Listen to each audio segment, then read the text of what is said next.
Yeah, welcome into Running It Straight for another Wednesday, the 5th of July, and very interesting hour coming up between now and 3 o'clock. We're going to catch up with Timmy Manor, the former Parramatta Eels prop, as well as New South Wales. I'm going to talk to him, obviously, about this weekend's game between the Warriors and the Eels, but New South Wales as well, Kemp. And the reason why I think Timmy Manor is so interesting is you'll remember he got his debut back in 2010 off the back of a Game 3, when Queensland had already run the series 2-0. So he is very familiar with the situation. Familiar ground. Yeah, a lot of these New South Wales players are going to find themselves in, and Freddie Fittler.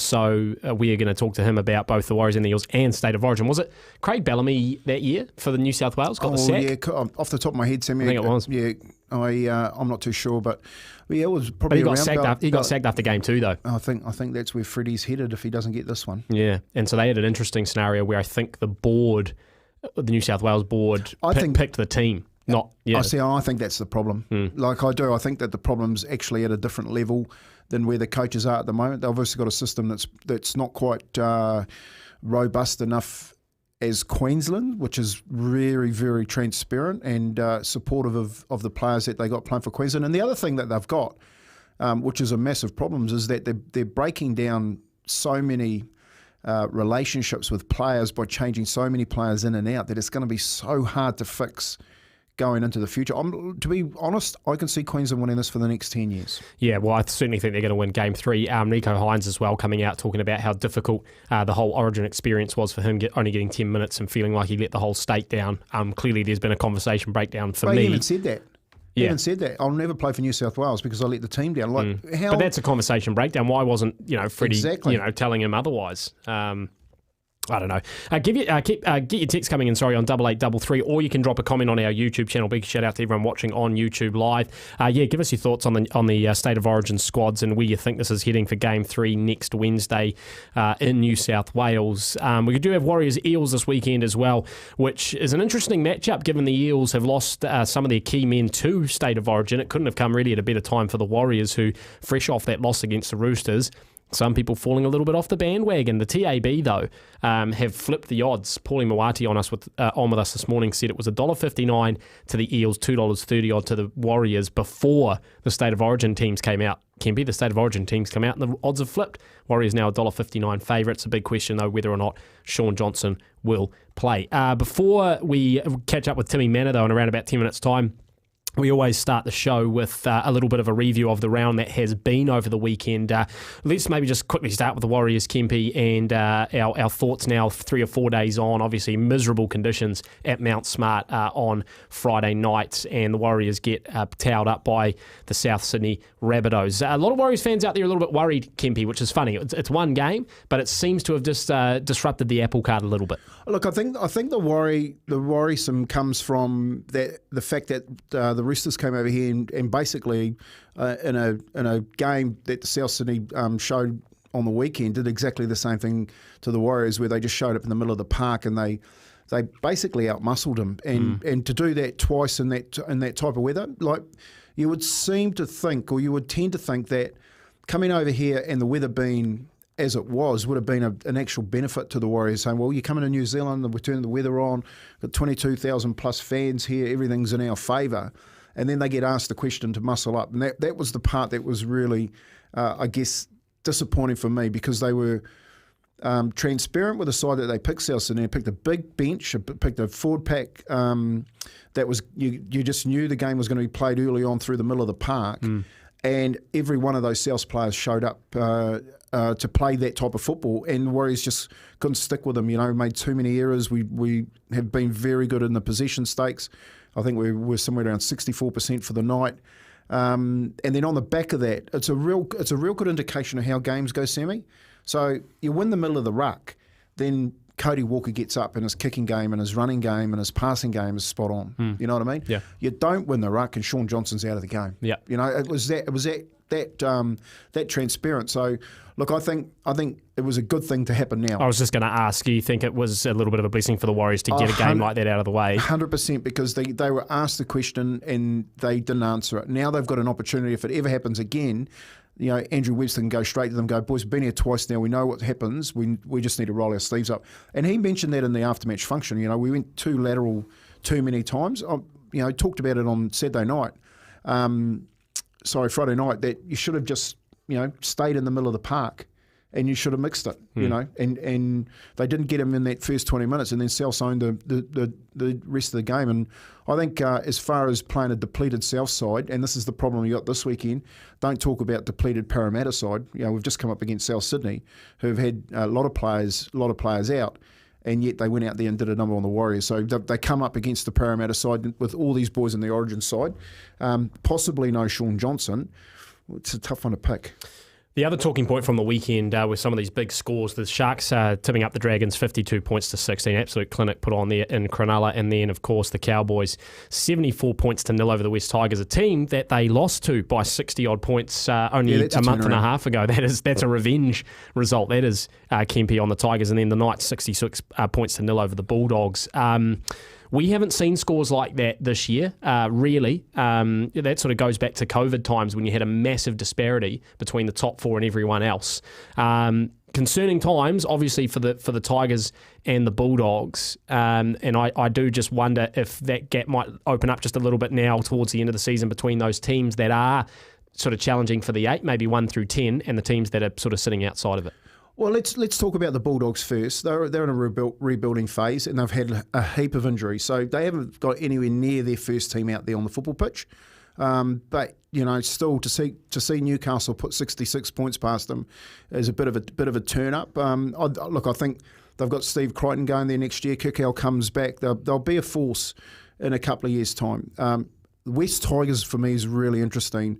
The way that they're treating Tim Sheens, who's been there, won premierships as a coach multiple times, and then to say that, let's hurry up and get Benji in there who hasn't coached is a real interesting scenario for me. Look, it ain't Tim Sheens out there playing football, and they just simply don't have the stock. Luke Brooks is gone to Manly. They don't have a halfback. They don't know who's coming. They're talking about, multiple players leaving the club. They're in absolute dire straits at the moment. And then let's look at the Cowboys. Now, at the beginning of the year, everyone spoke about the Cowboys. They had made no changes to their structure. If anything, they've become a lot stronger. They've lost the finals to know how to get back to them.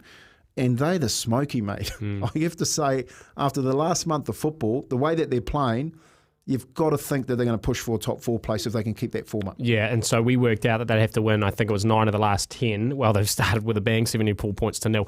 They do have a bye this week, so they get another 2 points free there, which will put them very close towards that top 4, and then they play the Sea Eagles the week after, so it's a really good run home for the Cowboys. Right, you can text questions in on 8833, any questions you've got for Timmy Manor, the former Parramatta Eels and New South Wales prop. You can drop them in the YouTube channel as well. We'll take a short break. When we come back, we'll chat with Tim Manor about Warriors v Eels this Saturday night, as well as State of Origin next Wednesday. Stay with us.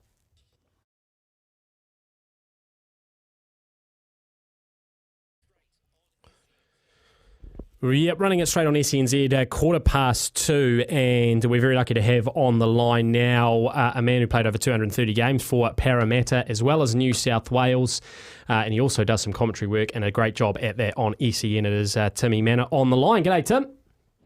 G'day, boys. How are you? Oh, mate, we're doing fantastically well. Now, let's rip straight into this weekend's game on Saturday night at 7:30. It is the Eels and the Warriors, and we spoke to one of our representatives from the TAB this morning who said before the Origin squads were named, the Eels were heavy favourites. Since they've lost Clint Gutherson, Mitchell Moses, Regan Campbell-Gillard, the odds have flipped, and now the Warriors are favourites. I'd say probably not great timing for the Parramatta Eels to have some of their big names out of the side. Yeah, you can also argue now with SJ in doubt. If SJ goes missing, then it might flip back in the other way. It'll be interesting to see what happens with Sean Johnson. Yeah, well, like you said, a slight question mark over him with his wife expecting a child. So the Eels have been tracking really well recently, Timmy, and I guess at the start of the season things were a little bit shaky. I think they lost 4 of their first 4, and then they did sort of get a bit of momentum back, and certainly over the last month or so, they've had absolutely no problem scoring tries. How difficult do you think it is going to be for them this weekend, just with those positional changes? Sean Russell goes into fullback, and Ryan Madison is into 5'8". Is that going to be just a little bit too disruptive for them, do you think?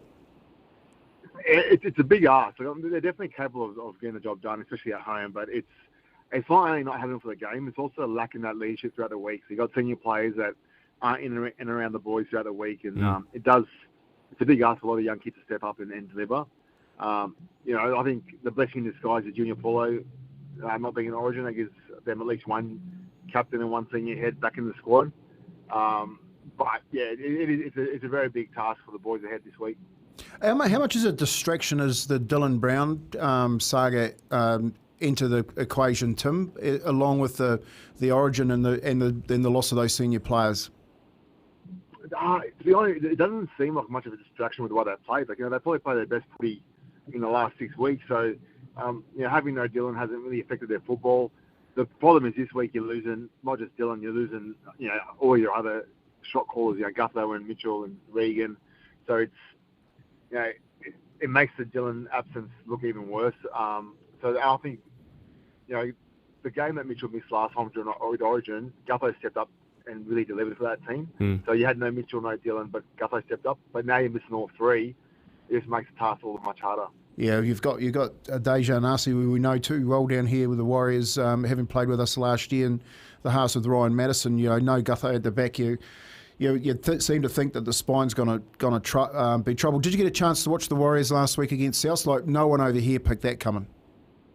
Yeah, I called that game with the boys last week. Yeah, mate, it was tough conditions, and when you have conditions like that, it's always hard to pick a team. It's a flip of a coin sometimes in those wet, greasy conditions. I didn't think the Warriors were actually that bad either. I thought the Warriors still were playing good footy. Just they came against a team that made sure they did all the little things right and got the job done. I like what I'm seeing from the Warriors this year. The Warriors under Andrew Webster, they look disciplined. They look well drilled. They're an 80-minute side. They're going to be tough to beat. I think this week is such an important game because if you look at the top 8, I think Cowboys are coming in hard. Yeah. And, Parramatta, Warriors, maybe Cronulla, they're the teams that are going to look behind their shoulder. And, whoever wins this week is going to get a bit more breathing space in the back end of the year. Yeah, it's so funny as well, Timmy. Like Warriors fans here, and I know media pundits as well, before the weekend against the Rabbitohs were talking up the Warriors even as top 4 contenders and just how high they were flying. It seems like people have been brought back to it just a little bit following the loss against Souths. From what you are seeing of the Warriors, what do you think is separating them from maybe making a top 4? What's something that you've seen that you go, yep, they just need to tighten up there, and they'll be a side that can genuinely challenge that top 4 and maybe a premiership? Yeah, I think that if there's no reason why they can't be a top 4 side, I think they've got all the ingredients right there at the moment. If you add Roger in next year as well, all of a sudden you got a really powerful side. I don't see many weaknesses. I think Metcalf is sitting at 5'8". There's probably one spot there that they could, be a little bit, better in. But I think he's doing a good job for the amount of experience he has, and I like the way they're playing. They're playing so disciplined, and it's just a different look Warriors side than we've seen in the past. They have been. You've still got Tamari Martin to come back. Of course, Marata Nokore, who you know too well at Parramatta, having to still serve a couple of weeks. The home crowd, mate, the Parramatta home crowd, they're really hard to play over there in Sydney. How much of do you think point start they are, the crowd there? Yeah, Parramatta always got a leg at CommBank, the new stadium, but I think the Warriors are so used to now playing on the road after the last couple of years, and I think they'll take that into their stride. I think the crowd won't be as big as it has in the past because you got so many young kids that, if anything, the bigger crowd is even more daunting. So you kind of, I don't know how much of an advantage the crowd's going to be. But the Warriors, it's a real make or break game for both teams because you win this game and all of a sudden that top 8 spot looks more likely. I think Sean Johnson's going to be the real just deciding factor. If he's in the team, I think the Warriors are specials. If he's not, I think Parra can win. So it's going to be a flip of a coin. Before we talk a little bit of Origin with you, Timmy, throw us a prediction for Saturday night. Let's assume Sean Johnson's playing. What do you reckon, score-wise? Yeah, well, if he's playing, I think Warriors will go. I think it'll be a really tight one. And I think let's go 24-22 to the Warriors. All right, we'll cut that up and we'll play that back out after the weekend. So talk a little bit of Origin, mate. And I remember after Game 2, I was driving back home and I was listening to you boys in the car, and you made mention of back in 2010 when you were given your Origin debut, and that was in a game 3 after the coach had been sacked, and Queensland would actually go on and sweep that one. They're on the verge of doing the exact same thing in very similar circumstances here, where Freddie has called in a lot of guys and dropped a lot of players ahead of this game 3. Talk us through, I guess, what that situation's like when you're down 2-0 in a series. You've got a coach that is essentially fighting for his position, if not already lost it, and you're basically sweeping the broom. Yeah, it's obviously a position I know all too well coming into camp after losing the first 2, and I was part of the sweeping changes. They made a lot of changes when I came in. It wasn't a great environment to be in, to be honest. It was very somber, very dour. But the exciting thing was it was my debut, so I was so excited, regardless of what the result, like what the circumstances were. I was just pumped to be playing for the Blues. So you're going to have a lot of that. You're going to have a lot of guys like Bradman Best and Colin Matangi and guys that have never played before, that regardless of the the scenario of how many games have been played already, they don't care. They're just pumped to be living their dream. Doing something that they wish that they could have done their whole life. So I've got no doubt that the injection of new players is going to be a positive. If you have the same players that lost the first 2, it's they're mentally already broken. They've lost the first 2, and mentally they're just hanging in there. So I like that he's injected a lot of new faces that don't have the baggage of the last 2 games.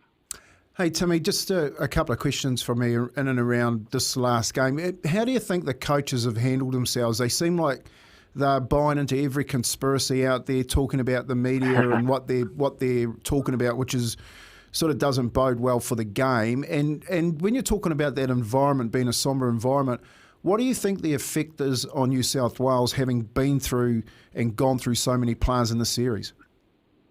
Yeah, I've got a lot of admiration for Freddie. I'm a big fan of him as a coach, as him as a person as well. But you're right. I think this series has shown a lot of stress at times. And it's a position that brings a lot of stress and anxiety, I think. But it's a tough role, and there's a reason why it's not for everyone. I think he's done a good job. But I've been really impressed with Billy Slater, to be honest. I remember watching game 1 when they won in really dramatic circumstances, and if it was any other coach, you'd see so much yahooing and celebration, and he just was so composed and calm at the end of game 1, which really impressed me as a former player, watching a coach with that competence and be able to just keep measured. It really showed why he's a good coach and why he'll have a big future in the coaching arena as well. And what do you think about the amount of players like New South Wales? If you have a look at the Queensland structure, they pick a team, they stick with it. They talked about Billy in that first game not being loyal, and he made that change with Gagai and of course Reece Walsh. They put Fidel in the centres and Reece at the back. Whereas New South Wales, just in this one game, they've made 4,000 changes. What's that mean for the future of New South Wales? Oh, well, yeah. Honestly, I'm very careful what I say because I really. Are you getting on the coaching staff? Is your name in the hat? No, not at all, mate. I wouldn't wish coaching on my enemies. I just confused. You look at Stefano. You gave him a taste of game 2. He got 11 minutes, and I probably thought it was a bit early for him to play, but I was happy for him. And I understood what they're trying to do: get a young kid, blood him in, and give him experience at Origin level. If anything, the obvious thing would be to play him game 3. You want to get him more minutes in that arena. So for him to not even be a 19 just baffled me. And just there was a whole lot of selections. I love Cody Walker. I think he should have been there for game 2, but you didn't begin for game 2, and then all of a sudden you've got a 33-year-old playing in a dead rubber that isn't really going to benefit the Blues long term moving forward to get a taste of the arena at this stage. And I'm not sure whether they've gone into this game wanting to get people experience of that arena or whether they're trying to get the win. I'm not sure the way they picked his side. But knowing Freddie, he probably fall on his feet and land it and jag a win maybe. But it's definitely an interesting looking side. I think to your point about Queensland, it's a lot easier when you're winning games. So it's a lot easier to say they stuck with the team, but of course they're going to stick with the team when they're getting results. I think if they lost the first 1 or 2, they could probably be in the same position in terms of making changes. We saw that happen over the last couple of years as well. So I just think that the changes come as a result of losing games. Timmy, just before we let you go, you're a proud New South Welshman, and I'm sure all the people around your friends and mates and stuff are the same. What What's your feeling about the future of it? Because Kemp and I have been talking over the last couple of weeks about how it almost has that feeling of Queensland returning to that dynasty type day. Like, there's been a couple of years where it's gone back and forth, and yep, New South Wales got the 2 in a row, but you just look at this Queensland side and the confidence they have and the talent they have there, and you're just thinking, man, are we in for another 10 long years if you're a New South Welshman? What's sort of the feeling from you and the people that you're around? Yeah, it's got some of the local people in the state reaching for some antidepressants, because you look at the Queensland run, they had 8 in a row, that immortal. They had Cameron Smith and Jonathan Thurston and Cooper Cronk and Billy Slater, and you just thought once they retired that it's our turn, and we had our 2 in a row. We thought it's the start of a new era, and you look at Queensland team now, and they're no weaker than that side that won 8 in a row. They've got so much depth. They lose Reece Walsh, AJ Brimson slides straight in, Ponga's in the wings waiting as well. It's pretty scary to think about the depth and the youth they have in that side. That said, I'm really optimistic about the Blues talent pool. We've got a lot of young kids coming through that are so talented, and guys that even aren't playing this game, but like Tony Saggs, his name came up the last couple of days. We have so much talent there to get excited about. I'm not buying into the whole Queensland own it for the next 10 years. I think it's going to be very competitive moving forward. Hey, Timmy, just finally, very quickly, Ando this week, every ticket, $5 goes towards the Daniel Anderson Fund, mate. That's a great cause. Absolutely, mate. He's I'm pretty vocal about how much I love playing under Ando. He was my favourite coach to play under. He's a special person, different to any other coach I've been under as well, just a different character. And I know that people in New Zealand would have fond memories of his time there, but really special human. And, it's really unfortunate to see what he's gone through, but love the support that everyone's showing, and hopefully we can raise some good money to make his life just a bit easier. It's a really tough position to be in, so anything that can be done to make his life a bit smoother is great. I'm excited. I've got a bit of an old boys day. A lot of the guys that played under Ando are going to the game this week as well, so we're all excitedly chatting about getting together again, and we can't wait to celebrate Ando, and hopefully support him in raising some good funds.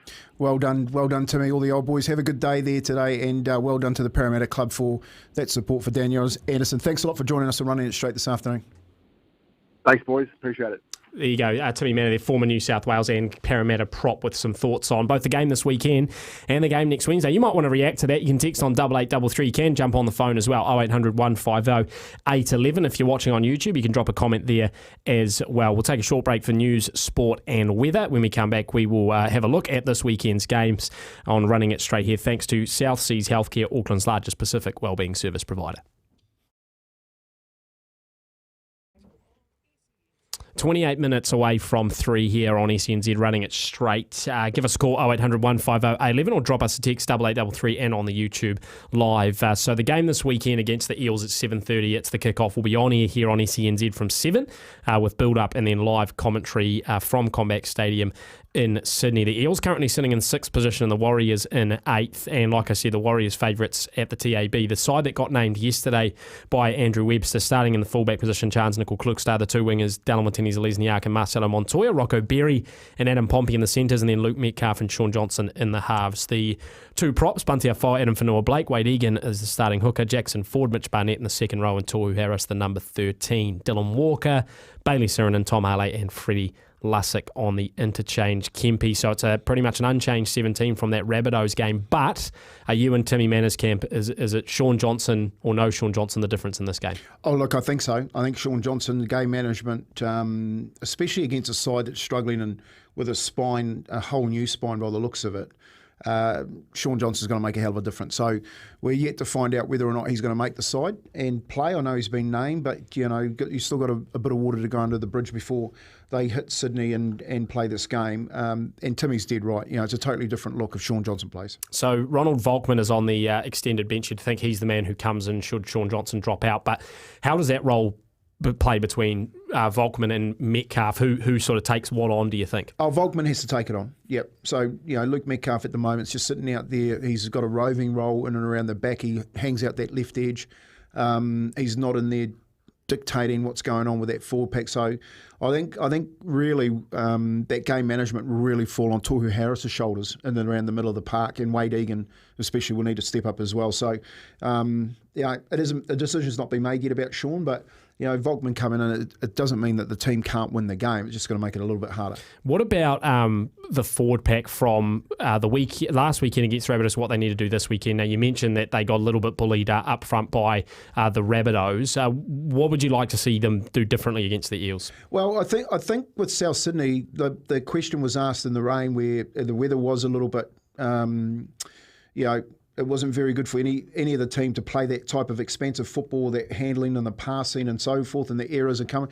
They just need to get back to what they're doing well. They need to go forward. They need to win the ruck. As you know, their play the ball speed's been very good. Wade Egan's been getting out, and Sean Johnson's been having a ball on the back of it. If they struggle up against any forward pack like they did against South Sydney, then it's going to make the games harder for them to win. So I'm pretty sure Andrew Webster would have talked about this week. The challenge would have been laid, and this week against Parramatta, you got to remember they're sitting in sixth position. Yeah. And another thing Timmy said was, to win this one, you get a little bit of breathing space. They don't want to lose this one. As we said, if we thought South Sydney was a game they should have won, this is a must-win game. Well, and look, you'd just be absolutely gutted, Kempy, if at the end of the weekend the Warriors did go down to the Eels, and you're looking at two games which, before the month started, you would have said those are two very, very hard games to win. They've been handed to us on a platter with those injuries to the Rabbitohs and the outs they had. Now the Eels, without Clint Gutherson, Mitchell Moses, Regan Campbell-Gillard and Dylan Brown, like you said, no spine in one of their senior front rowers, it would just be a massive opportunity lost to not get the 2 points this weekend. That's exactly right. And it could be the difference between making finals football and not making finals football. Excuse me.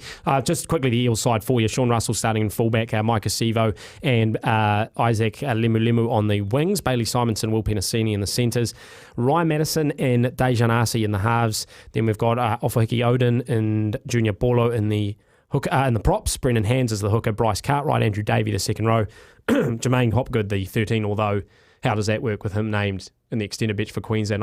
I guess if they don't see themselves using him, he gets to play. I don't know how that That's exactly right. How that works. If they get through the week without any injuries, he'll play. I'm expecting Jermaine to play. And then Luca Moretti, Joe Offengawe, Sean Lane and Makahesi Makatoa on the interchange. Like, it's not a strong Eel side, Kempy, by any stretch. And especially with Ryan Madison at 5'8" and Dejan Arce at halfback. You know what I mean? On the back of that, Junior Paulo, what did he do to miss out on the New South Wales side? That's what I was talking to Tim about. What about all these players that are being pulled in and just dropped? Do they want to play for New South Wales in the future? Look, they've got forwards definitely in there that can cause enough headaches for the Warriors forward pack, but it's their back line that I see where we've got the wood over them if Sean Johnson plays. Ryan Madison, you've got to think that Dejan Arce's kicking game has to step up. If they can put pressure on Arce, then they can restrict them to just yardage sets only and get a lot of good ball. I can see a lot of attack coming the Warriors' way. Sean playing and also a lot of points against this Parramatta side. Yeah, it's it's a real marker for the Warriors, this one. A text in here from Dale says, we've lost to an understrength Broncos team and an understrength Rabbitohs team. Can see it happening again, unfortunately. Too much complacency, ? From Dale. Yeah, look, complacency, I just think, I take my hat off to Demetrio who coached a very good game last week. He asked, you've got to remember that South Sydney, they had 30 points put on them in the last 4 games, and then they've come down and they've stopped the Warriors, who had scored 30 plus points against the opposition and restricted them to 6 points. His tactical game was spot on. They got behind a really good forward pack, and the kicking game, especially of Walker, was outstanding. They a few tries scored off some very good attacking kicks. Now, complacency, I just think that, sometimes you get asked a question and you don't roll your sleeves up, and it was that simple. Our forwards this weekend need to roll their sleeves up. Paul from Kitty Kitty is texting saying, hi guys, that's twice I've sat in the rain and watched the Wires get pumped. Why didn't we learn from the Roosters game and prepare knowing it was going to rain? Also, Sean's bombs were uncontested and Alex Johnson swallowed them up. Anyway, I flushed the dunny on that game. That's Paul from Kitty Kitty. But yeah, the kicking game... Can I just talk about that for a second? Yes, please do. Just to let you know. So, when you're looking at a really good kicking game and you've got go forward and you're in the middle of the park and you're actually winning that forward battle, then you're getting down there and you're contesting the football. Now, if you're continually going back and you're travelling, what happens is that you end up travelling a couple of metres back all the time extra, and it takes the energy out of your feet, so that when you get the ball back and you go down the field, you're still catching your breath. Therefore, your kick chase isn't as good, Paul.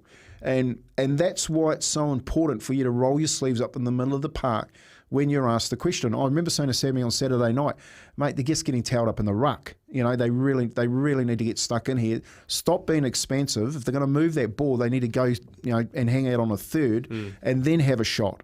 But they just went straight into this offensive structure, and it didn't play into their hands when they were getting tailed up in the middle. So, I think they can jump the fence. That's what they'll be asked this week. Jump the fence, get back behind a good go forward, get a kicking game. You'll see the kick chase work a hell of a lot better if they can do that. Drop us a text on 8833. Let us know how you see the game planning out this weekend, or drop us a comment on the YouTube live. Kempy, what is your prediction for Saturday night if Sean plays? I think if Sean plays, I think the Warriors do it, and they do it quite well. I think they're hurting after the loss against South Sydney. The competition, they'll be looking at the ladder. They know that these 2 points are critical, especially with the next 2 games coming up before the bye. And it's a must-win game. They need to throw everything into this game, forget about what's coming around the corner, and just get the job done this week. So hopefully Sean plays. That's a key acquisition. Sean playing 7 on Saturday night against Parramatta. Do you think that's almost a kick-off game time? Not decision, but we won't know until... I don't think we'll know an hour before kickoff. He ain't going to let Parramatta... he want Parramatta to be prepared for Sean Johnson to play. You're not going to say Volkman's going to go in there. Otherwise, coaches will be thinking a lot different. They'll be thinking of where do we head, all that sort of stuff. They'll just say, well, Johnson's playing. Yeah. Okay, we're going to take a break here on Running It Straight. When we come back, we'll have a look at some of the other big games on this weekend. There is a big bye round with lots of teams out of action. You can call as well, 0800 150 811. I see Joey's on the line there. Joey, just hold, and we'll get you right after the break.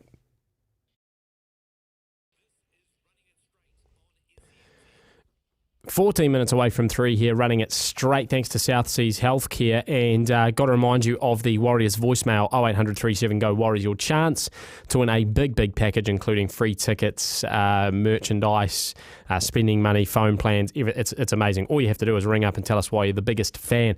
The games that are on this weekend, you got the Tigers, Sharks, Dragons, Raiders, Eels, Warriors, Rabbitohs, Bulldogs, and Titans, Dolphins. We'll talk through some of the other games very shortly, but we've got Joey calling in on the line. G'day, Joey.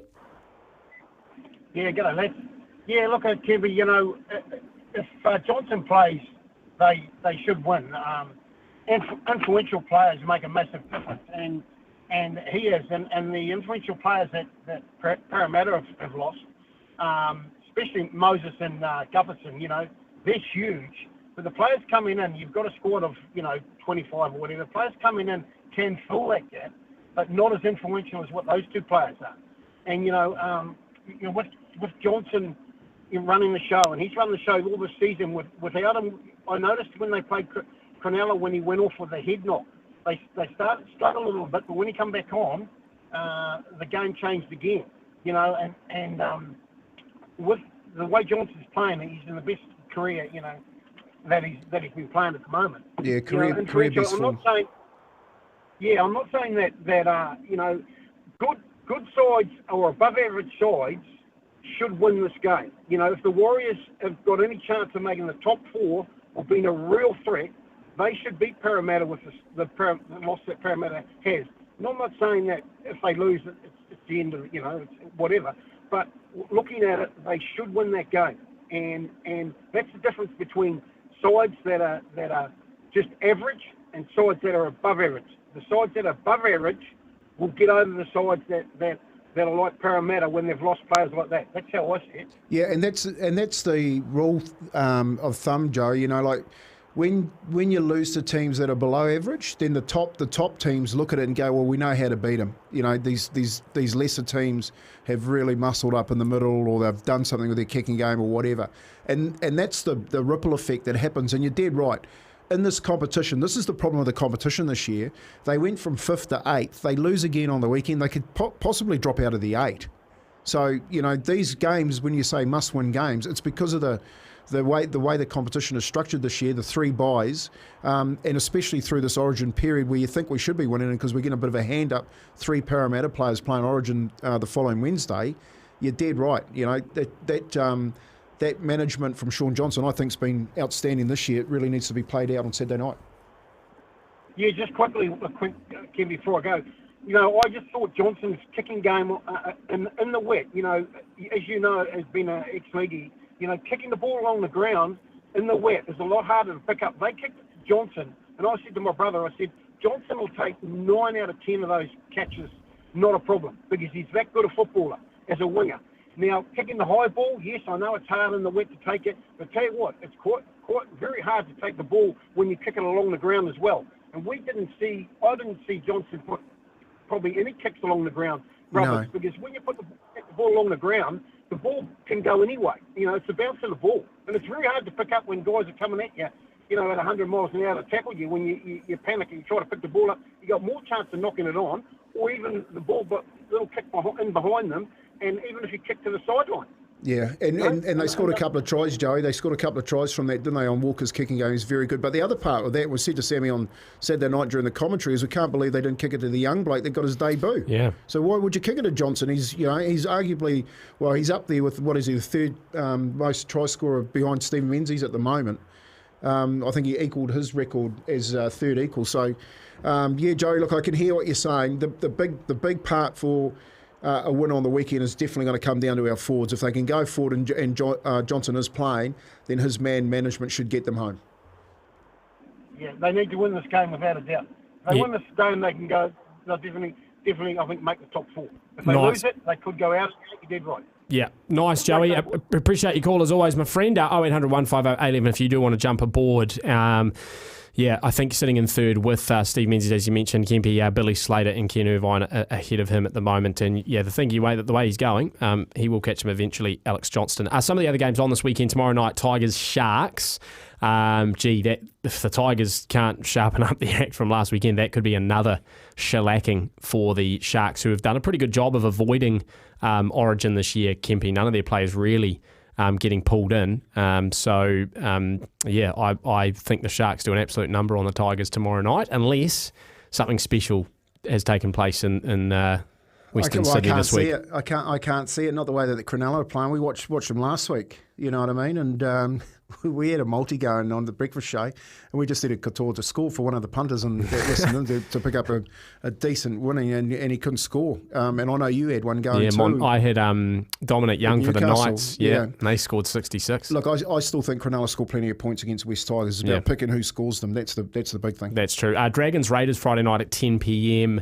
The Raiders, who last week tipped up the Titans in a relatively close match, 26-22. It's in Dragons land, Dragons territory, up at Wynn Stadium in Wollongong. What do you reckon?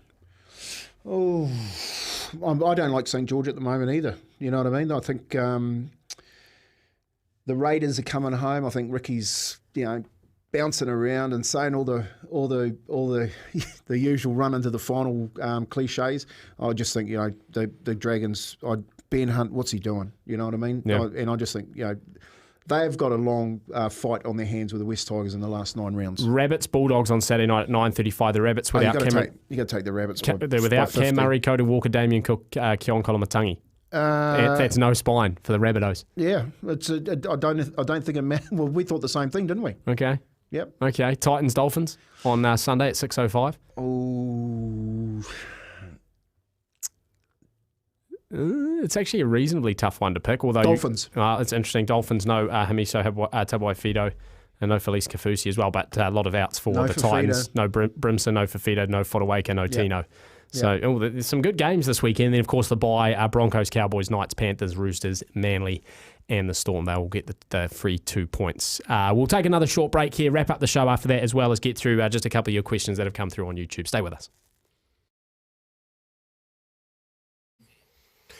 Couple of minutes away from 3, we're about to hand over to the run home. Just a reminder, we do have live commentary of the Warriors and the Eels on Saturday night. Build up from 7 p.m. with live kickoff at 7:30. Just finishing off with a couple of quick messages from Isaac on YouTube. Says, I'm a tad worried, boys. Eels on an 5-game win streak. And if you consider those 5 losses the Eels had were all under 8 points, they could and probably should be a top 4 team. I would certainly say so, Kempy, if they had those 3 Origin guys in there. Yeah, and look, I think if they had the 3 Origin guys in there this week, they'd be certainties. The way that they've been playing, and there's a good reason why they're in the New South Wales team. So, mate, it's a hard one to pick. I just hope that Shaun Johnson goes over and plays. Given that, text here from Bloomers who says, Johnson ain't going by the looks. The club just posted the players making milestones and didn't post Sean, call me a detective. That's from Bloomers. That's a good work from you, Boomers. That's us for another week of Running It Straight. We'll be back next Wednesday and catch us for live commentary on Saturday night. But there'll be plenty of rugby league coverage and build-up between now and then across SENZ. The Run Home with Kirsten Beeve coming up next.